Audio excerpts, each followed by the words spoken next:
ভাই, তুই তো জানিস আমি ওকে কতটা ভালোবাসতাম।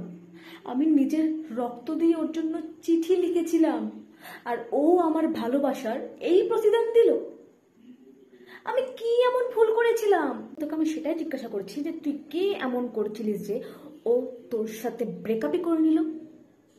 আমি তো ওর মধ্যে এমন কোনো খারাপ জিনিস দেখি না যে ও ওর কারণের জন্য তোর সাথে ব্রেকআপ করবে।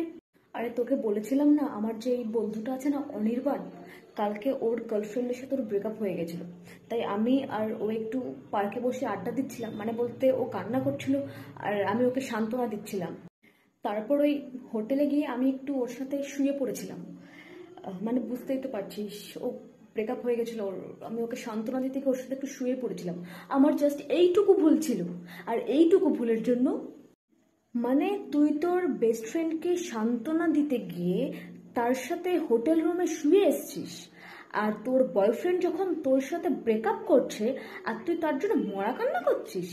বাহ, দে তাহলে তোর বয়ফ্রেন্ডের নাম্বারটা, আমি ওকে আমার সাথে হোটেলে নিয়ে গিয়ে বোঝাচ্ছি যে তোর সাথে যেন সবকিছু আবার ঠিকঠাক করে নেই, তাহলে তোদের আবার প্যাচাক হয়ে যাবে। কি, তুই আমার বয়ফ্রেন্ডের সঙ্গে হোটেলে যাবি, আবার তাও আমাদের দুজনের প্যাচাপ করানোর জন্য?